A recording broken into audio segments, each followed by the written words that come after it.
ان الحمد للہ والصلاة والسلام علی رسول اللہ اما بعد عن عبداللہ بن عمرو رضی اللہ تعالی عنہما ان رسول اللہ صلی اللہ علیہ وسلم قال قد افلح من اسلم ورزق کفافا وقنعه اللہ بما آتاہ رواہ مسلم۔ سیدنا عبداللہ بن عمر رضی اللہ تعالی عنہما سے روایت ہے کہ رسول اللہ صلی اللہ علیہ وسلم نے فرمایا، تحقیق کامیاب ہو گیا وہ انسان اسلمہ جس نے اسلام قبول کر لیا، مسلمان ہو گیا، کلمہ پڑھ لیا، اسلام کے دائرے میں داخل ہو گیا، وَرُزِقَ کفافاً اور ضرورت کے مطابق رزق دے دیا گیا، جتنا ہی اس کو ضرورت ہے، کھانے کی، پینے کی، لباس کی، رہائش کی، اس کی ضرورت کے مطابق جس کو رزق مل گیا، وَقَنَّعَهُ اللَّهُ بِمَا آتَاهُ اور اللہ تعالیٰ نے اس کو قناعت عطا فرما دی کہ جو اللہ نے عطا کیا اس پر راضی ہو گیا، حرص اور لالچ کی بیماری سے پاک ہو گیا،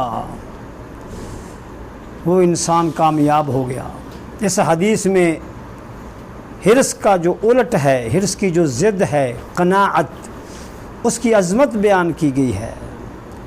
اللہ تعالیٰ سے قناعت مانگنی چاہیے، دل میں قناعت پیدا ہو جائے کہ جو کچھ ملا ہے اس پر انسان خوش ہو جائے، راضی ہو جائے، تو یہ بہت بڑی دولت ہے، بلکہ سب سے بڑی دولت یہی ہے، قناعت۔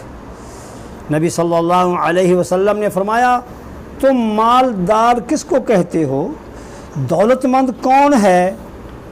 تم سمجھتے ہو کہ دولت مند وہ ہے جس کے پاس مال ہو، مال کی بہتات ہو، سونا چاندی ہو، بینک بیلنس ہو؟ نہیں، میں کہ یہ روپے پیسے کا ہونا یہ تونگری نہیں، اصل تو دولت قناعت کی دولت ہے۔ لیس الغنا عن کثرت العرض ولکن الغنا غنى النفس، جس کو اللہ تعالیٰ قناعت عطا کر دے وہ دولت مند ہے۔ اللہ تعالیٰ ہمیں بھی قناعت کی دولت عطا فرمائے۔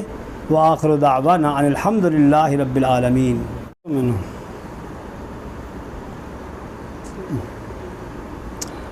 ان الحمد للہ والصلاة والسلام علی رسول اللہ اما بعد عن عبداللہ بن عمرو رضی اللہ تعالی عنہما ان رسول اللہ صلی اللہ علیہ وسلم قال قد افلح من اسلم ورزق کفافا وقنعه اللہ بما آتاہ رواہ مسلم۔ سیدنا عبداللہ بن عمر رضی اللہ تعالی عنہما سے روایت ہے کہ رسول اللہ صلی اللہ علیہ وسلم نے فرمایا، تحقیق کامیاب ہو گیا وہ انسان اسلمہ جس نے اسلام قبول کر لیا، مسلمان ہو گیا، کلمہ پڑھ لیا، اسلام کے دائرے میں داخل ہو گیا، وَرُزِقَ کفافاً اور ضرورت کے مطابق رزق دے دیا گیا، جتنا ہی اس کو ضرورت ہے، کھانے کی، پینے کی، لباس کی، رہائش کی، اس کی ضرورت کے مطابق جس کو رزق مل گیا، وَقَنَّعَهُ اللَّهُ بِمَا آتَاهُ اور اللہ تعالیٰ نے اس کو قناعت عطا فرما دی کہ جو اللہ نے عطا کیا اس پر راضی ہو گیا، حرص اور لالچ کی بیماری سے پاک ہو گیا، وہ انسان کامیاب ہو گیا۔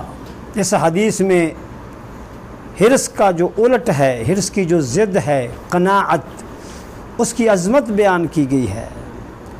اللہ تعالیٰ سے قناعت مانگنی چاہیے، دل میں قناعت پیدا ہو جائے کہ جو کچھ ملا ہے اس پر انسان خوش ہو جائے، راضی ہو جائے، تو یہ بہت بڑی دولت ہے، بلکہ سب سے بڑی دولت یہی ہے، قناعت۔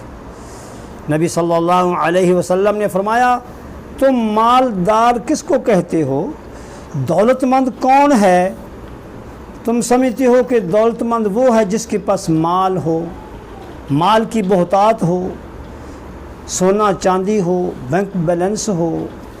نہیں، میں کہ یہ روپے پیسے کا ہونا یہ تونگری نہیں، اصل تو دولت قناعت کی دولت ہے۔ لیس الغنا عن کثرت العرض ولکن الغنا غنى النفس، جس کو اللہ تعالیٰ قناعت عطا کر دے وہ دولت مند ہے۔